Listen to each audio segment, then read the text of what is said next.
Olá, estamos de volta para o segundo bloco do nosso programa Santiago Entrevista e no primeiro bloco uma discussão aqui importantíssima, né? Um bate-papo importantíssimo sobre uma trajetória, né, da política sete-lagoana, falada aqui em bom tom, né, pelo nosso cientista político Márcio Vicente, ao qual estou recebendo aqui com muita satisfação, além de cientista político também.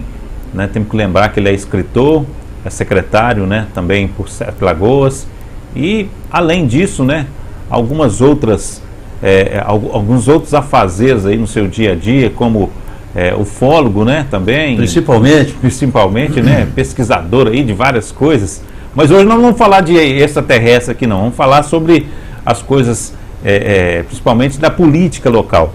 Márcio Vicente, eu achei muito pertinente a sua fala, né? Você até alongou um pouco nesse primeiro bloco sobre essa questão aí que você colocou na situação, né? Principalmente aí do grupo do Douglas Mello e até explicando a sua visão sobre ele. Agora eu queria voltar um pouquinho. Quando o Márcio assumiu, ele veio através daquele blocão, porque o governo Maroca não foi bem recebido pela população. Queria que você avaliasse esse governo Maroca. O que aconteceu que o Maroca não conseguiu... Agora para você ver que coisa engraçada, né? O prefeito, às vezes, ele antes de entrar na prefeitura, tem uma eleição, né, com uma votação expressiva, né? E depois, quando ele senta na cadeira, ele toma tanta pedrada, tanta gente jogando pedra nele, que às vezes acontece o que aconteceu, por exemplo, com o Maroca. Uma pessoa que... Eu sempre falo que é uma educação, né, um cidadão maravilhoso, assim, a gente bate papo, ele parece uma dama, né, de tão cordial, de tão elegante que ele é. Agora o governo dele não foi aprovado pelas pessoas e o grupão veio para que tivesse aquela situação de, né, salvar a cidade, colocar a cidade em novos rumos. Qual a sua avaliação? Por que aconteceu isso com o Maroca? Bom, primeiro você retira esse negócio de cientista político, viu? Isso aí não dá. Por mais que eu sei queira insistir nisso, eu não. Mas o cientista é o cara que estuda. Não é cientista, nada. Não. Observa, eu sou no máximo, como jornalista, né? O jornalista Você é um operador de uma luneta. O jornalista me emitir da palpite, analisar essas coisas. Eu sou apenas um interessado, um observador da cena da polícia agora. O Maroca é o seguinte, tudo que você falou dele, eu concordo plenamente. O Maroca era uma dama. O problema do Maroca é que exatamente isso, ele não tinha... Para resumir a minha opinião a respeito dele, Maroca é maravilhoso, amigo deles. Tive até uma pequena participação também na campanha dele, fala como Aspone, né, etc. Tudo bem. Mas o que faltava o Maroca é o seguinte, é o estilo político dele. O Maroca é um cara mais tranquilo, que não tem, menos ousado, ele não tem ousadia de fazer, por exemplo, grandes projetos, de pensar um projeto maior para Sete Lagoas. O Márcio Reinaldo é diferente. Um dia desse, algum tempo atrás, para provocá-lo, o Márcio Reinaldo, porque eu tenho uma certa liberdade com o Márcio Reinaldo, liberdade até onde não choca o relacionamento o prefeito, que é o meu chefe, né, e eu, o seu assessor. Eu tenho o meu limite também, evidentemente, né?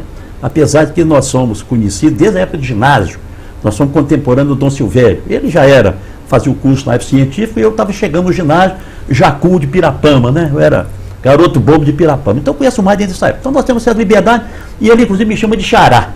Né? Eu tenho 3 tratamentos com ele. Eu nunca o chamo de xará. Eu chamo de você, né? Algumas vezes de senhor e algumas vezes até de Vossa Excelência, né? Que ele é o nosso prefeito. Para provocar o Márcio Reinaldo, eu um dia conversando com ele, depois lá pelas 7 horas da noite na prefeitura, quando não tem, o expediente já encerrou, fica conversando sobre política, sobre a trajetória política dele, que pouca gente conhece, a importância que o Márcio Reinaldo tem, mas que já teve principalmente nessa república. O Márcio já exerceu cargos importantíssimos, né? Depois deixou o serviço público e veio fazer uma carreira parlamentar. Mas como alto executivo do governo federal, o Márcio exerceu cargo importantíssimo da cidade. Então a gente conversa a respeito disso e tal. Então um dia para provocar, eu falei, ô Márcio, você preocupa muito em trazer essas faculdades, cursos, etc., para Sete Lagoas? Ele falou assim, pô, xará, mas se nós não fizermos isso, não criarmos essa massa crítica, termos escola para os nossos jovens, prepararmos essa mão de obra, mudar o perfil de Sete Lagoas vai implodir. Eu falei, concordo plenamente com ele.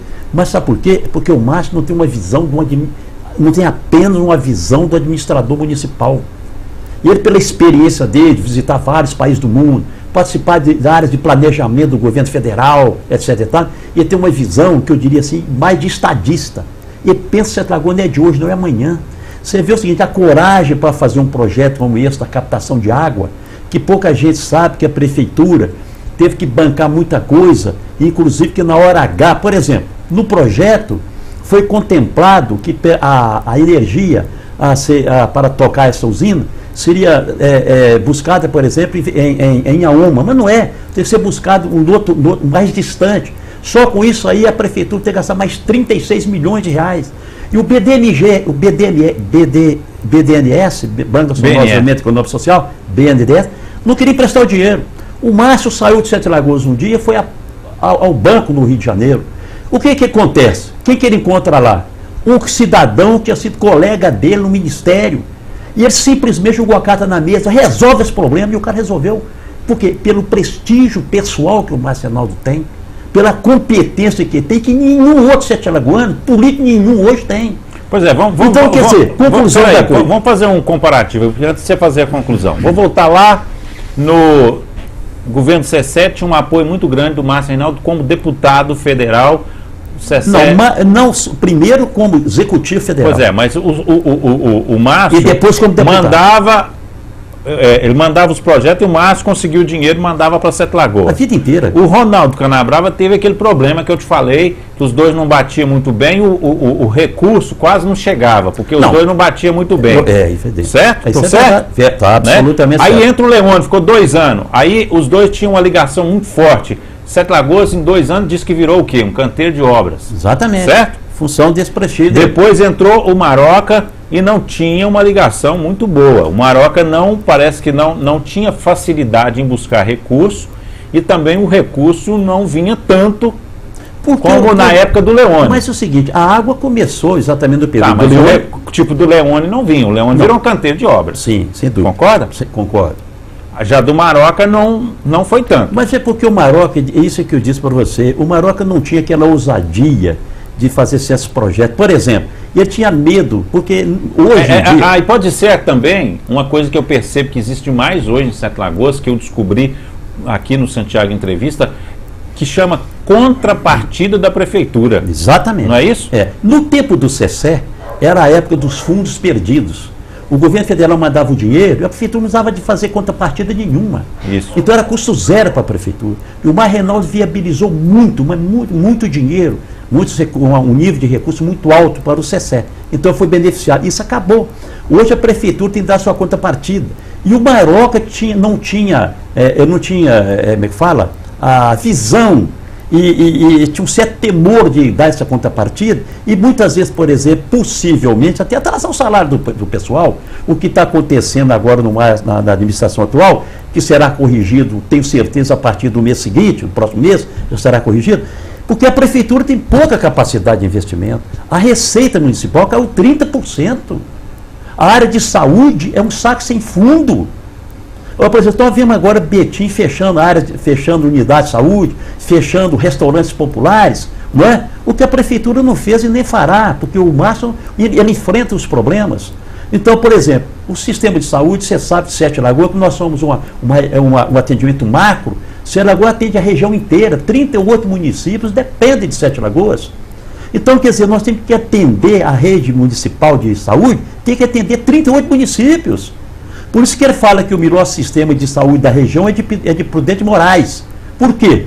Porque lá tem 2 ambulâncias. O cara tem dor de cabeça, entra numa ambulância e vem para Sete Lagoas. Então não precisa ter estrutura de saúde.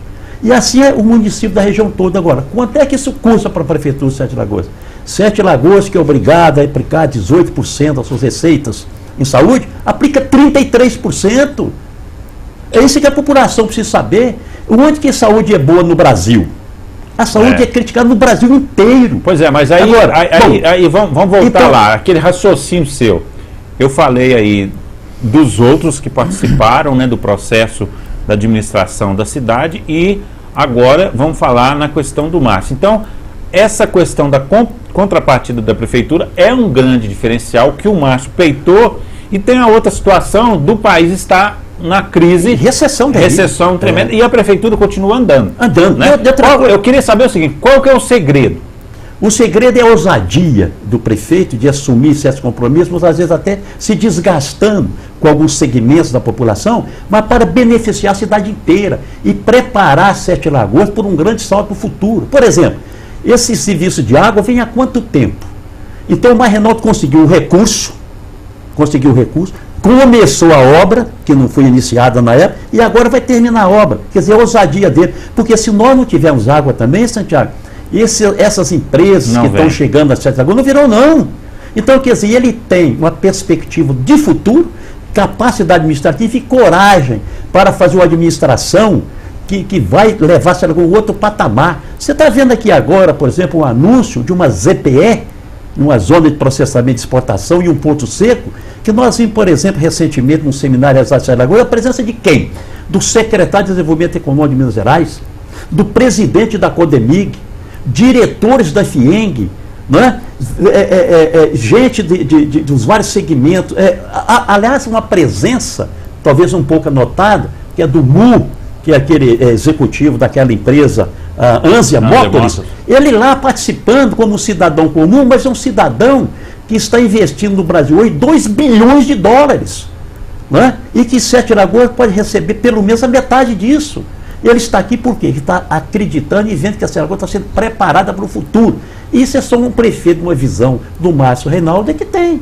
Esses outros prefeitos não tiveram isso, porque ele tem essa capacidade. Por exemplo, a estação de tratamento de esgoto, né, que está chegando aí, bancado pelo governo federal, o Ministério da Cidade. Ele foi a Brasília, Sete Lagoas não estava na relação das cidades a ser beneficiadas, não. E ele falou para o ministro, que era do partido, não, senhor, tira essa cidade, que essa aqui que não precisa disso, põe Sete Lagoas. E ele pôs Sete Lagoas. Quando chegou para Dilma resolver o problema, a Dilma olhou e falou assim, Sete Lagoas, a cidade do Marcinho, ainda houve esse colóquio, né? O ministro falou, é mesmo, não, tem que atender a Sete Lagoas. Ele tem prestígio. Então, muitas vezes, isso aqui pode sacrificar certas coisas na cidade, mas ele está fazendo isso. Por exemplo, a Saúde de Alagoas é uma das melhores que tem e atende o povo. Vai para esses outros lugares para ver. Betinho fechando a área de saúde. Márcio, aqui, eu mudo de assunto rápido, porque o tempo é curto. Nós temos já pré-definido, pelas conversas que eu tive, eu fiz questão de ligar, né? Liguei para Leone Maciel, depois que eu fiz a entrevista com o presidente do partido dele, né, que ele disse que vai ficar no PMDB e provavelmente ele é o pré-candidato, né? E conversei também com o Emílio. Emílio também afirmou para mim que é candidato, não está no grupo do Douglas e vai seguir a sua candidatura com o grupo dele. E do outro lado nós temos aí que parece que como pré-candidato o Márcio Reynaldo, que é a pessoa que eu acho que é de direito, né, porque está no cargo. A sua visão dessas 3 candidaturas? Bom, primeira, e deixando claro aí que pelas informações que eu tenho, você fez a menção no bloco anterior, que o Douglas não deve ser o candidato. Não, vamos por partes, né? Primeiro, eu acho que o Emílio é candidato. Me afirmou que é. O Leone tem a pretensão de ser candidato, foi para o PMDB na expectativa de que seria o candidato do grupo. E disse para mim que não aceita ser vice do Márcio Reynaldo naquela composição.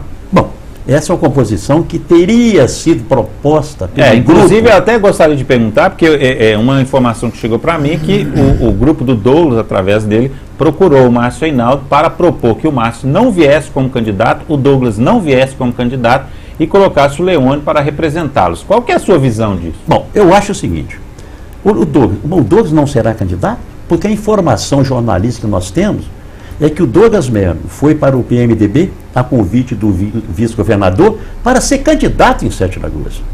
Essa que foi, pelo menos a notícia jornalística que a gente tem. Ele vai deixar de ser? O presidente do partido me disse que o vice-governador realmente deve cobrar de Sete Lagoas que o PMDB tem o seu candidato próprio. Certo? Isso é uma coisa. Mas qual será e a colocação que tem é que a maioria das pessoas acham que o Douglas não deve ser candidato, que o candidato porque o grupo é muito forte e eles podem fazer um prefeito sem ser o Douglas. E o nome, no momento, seria o Leone. Não, tudo bem, o Leone tem as suas credenciais para ser candidato a prefeito de Sete Lagoas, né? Eu acho que, quer dizer, o Douglas estaria transferindo, então, a responsabilidade de ser candidato para o Leone. Eu acho que o Leone foi um bom administrador, é um cidadão político que tem currículo, né? E pode ser prefeito de Sete Lagoas, já foi prefeito durante 2 anos, etc e tal, e poderá vir. Agora, se tiver a disposição dele de enfrentar qual seria o candidato à situação. Eu não sei, você me desculpe, o meu nível de informação também não é total. Eu não sei, não posso confirmar que houve essa proposta do Douglas Mello ao prefeito Marrenaldo de ambos não serem candidatos e de acontecer nunca. Agora eu te faria a seguinte pergunta aqui. Qual a credencial, qual o projeto que o senhor Douglas Mello teria para chegar para o prefeito Marrenaldo e falar: eu não vou ser e nem o senhor será candidato, vai ser um terceiro? Qual o projeto para Sete Lagoas que ele tem? É só um projeto político? Então eu diria o seguinte, mas aí eu acho que ele não teria o direito de chegar para um prefeito como Marrenaldo, um prefeito que tem uma obra, tem obras executadas, tem um cabedal de obras executadas em Sete Lagoas, tem projetos importantíssimos para Sete Lagoas que ele, mesmo se tiver todo o dinheiro, não terá condição de implementar até o final do ano. O Marcenaldo tem capacidade de alavancar recursos para tocar esses projetos para frente, o que ele tem para Sete Lagoas. Mais do que ninguém em Sete Lagoas. Mais do que todos os grupos mas aí, unidos. então você acredita que todos os projetos que estão implantados, essas grandes obras, caso o Márcio saísse e entrasse uma dessas pessoas sem articulação do Márcio, Sete Lagoas ficaria numa situação difícil? Você acredita que essas pessoas não têm o mesmo poder de articular? Por quê? Porque tem dívidas que foram feitas, tem as contrapartidas da prefeitura. Qual que é a sua avaliação disso? Tenho absoluta certeza que eles não teriam condição de articular. Porque não é só o fato do Marrenaldo, a importância do Marrenaldo nesse contexto, não é só o fato de ter sido deputado federal. Você sabe que ele é ouvido até hoje nas decisões do partido. É pelo relacionamento pessoal, profissional que ele tem, nos segmentos que manda, que resolve o problema no Brasília. Por exemplo, o presidente do Banco Central, o Trombini, já trabalhou com ele. Quer dizer, ele chama o Trombini de você. Chama o Trombini para tomar um cafezinho, cobra dele. Quer dizer, tem essa liberdade. Ele não precisa de marcar audiência com esses cidadãos. Quer dizer, tem essa competência. E eu não vejo ninguém mais em Alagoas para ter isso. Agora, outra coisa. Eu, pessoalmente, defendo que o Márcio ele não tem o direito de não ser candidato. Eu acho que ele tem obrigação de ser candidato. Eu, como amigo dele, como admirador, vou cobrar dele isso. Ele tem obrigação de ser candidato. Pode até não ser. Por quê? Exatamente pela competência, pelo compromisso que ele tem em Sete Lagoas e pelos projetos que ele tem e a capacidade que ele terá de transformar esses projetos em realidade. Agora, por que um terceiro nome que o Douglas Mello fez propor? Qual o projeto que ele tem para Sete Lagoas?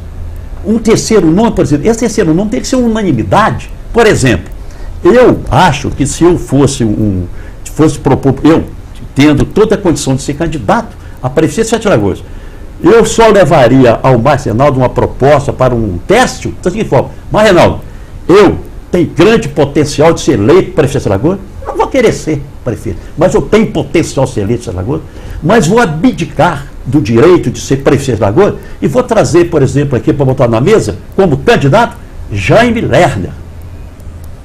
Os telespectadores estão espantados? Não, Jaime Lerner foi prefeito em Curitiba, foi considerado o maior prefeito do mundo, o melhor prefeito. Tem que trazer um nome que tem um consenso da cidade e que vai realmente levar Sete Lagoas num patamar fantástico. Não é uma solução, com todo respeito pelo Leone Maciel, uma solução Parece doméstica. Que também tem alguma coisa de colocar o nome também do senhor Antônio Pontes. Não é por aí, né? Não é por aí. Então, quer dizer, eu acho que... Mas a avaliação de Antônio Pontes, você acha que também é errônea? Com todo o respeito que eu tenho para o Antônio Pontes, um grande empresário, mas eu acho que ele, se colocar em discussão no ambiente político de Sete Lagoas, no ambiente político, não é minha opinião pessoal, eu acho que se colocarmos o nome do Antônio Pontes, como o próprio nome do senhor Leone Maciel, dentro de um contexto político de Sete Lagoas, uma avaliação política de uns grupos partidários, apoiar um nome desse seria a solução, ele também não terá aquela receptividade, não. Eu acho, Santiago, com todo respeito, que nós estamos marchando para uma decisão política e absolutamente democrática, que é de resolver essa situação no voto do eleitor sete-lagoano. Ô Márcio, por que a não? gente falou no Isso início, é democracia. A gente falou no início das pesquisas. Fala-se muito que nas pesquisas o Douglas está muito alto nas pesquisas como provável eleito, e o Márcio tem uma rejeição alta. Como é que você vê essa questão? Eu vejo como uma situação pouco provável em todo sentido. Pouco provável quer dizer, eu quero ver essa pesquisa feita por um instituto sério, conhecer a metodologia que foi adotada, o universo pesquisado, quando que foi feito. Eu quero saber isso. E também pouco provável, porque ela, diante das pesquisas, por exemplo, às quais eu tive acesso, não é a verdade. A verdade não é essa. É diferente dessa. Então você tem pesquisas que você... Claro, Santiago. Nós temos pesquisa por todo lado. Os próprios institutos fazem pesquisa para os internos. Os partidos políticos fazem pesquisa. O PSDB já fez pesquisa em Sete Lagoas. O PP já fez pesquisa em Sete Lagoas. O PMDB já fez pesquisa em Sete Lagoas. Agora, eu quero saber que instituto que fez, quem pagou e qual o interesse dessa pesquisa. E no caso da pesquisa que você tem acesso, elas são favoráveis como... Absolutamente favoráveis à administração municipal, avalia. Porque, olha, não é um programa de rádio que fala mal do prefeito todo dia, falando tapa-buraco, tapa-buraco ali, tem um esgoto ali, que cria a imagem do prefeito, não. O eleitor não é bobo, não. Ninguém engana o povo, não. O povo não é enganado desse jeito, não. O povo tem uma avaliação maior. Não vamos pensar que o povo avalia o prefeito com essas coisinhas que você fala na rádio, não, ou que o jornal publica, não. O povo hoje está inteligente, o eleitor é seletivo. Ele sabe quando a pessoa está mentindo, ele tem sua avaliação particular também. Se ele não tem uma pesquisa, não tem o acesso a essas informações, mas ele tem a sua pesquisa doméstica, da observação dele, da inteligência dele. O povo não é enganado desse jeito, não. Então não vamos achar que um programa de rádio, um programa de televisão, uma fala bonita na Câmara, alguém batendo aquele ali, que isso é a opinião do eleitorado ou da cidade, não é não. Nós, como comunicador, nós sabemos disso. Então, quer dizer, eu posso encomendar uma pesquisa que serve para eu convencer o meu público interno, uma pesquisa que vai dar os resultados que me interessa. E tem instituto que faz isso. Não são todos, evidentemente, mas tem. Quer dizer, então, nós precisamos saber que instituto fez a pesquisa. Traga essa pesquisa, mostra essa pesquisa. Vamos debatê-la, vamos confrontá-las com outra. Não é? Então, quer dizer, Márcio, para encerrar, nosso tempo já está estourado, um processo que se deflagrou na Câmara de Vereadores com uma apuração, né, de um valor muito alto, né, que foi desviado na Câmara.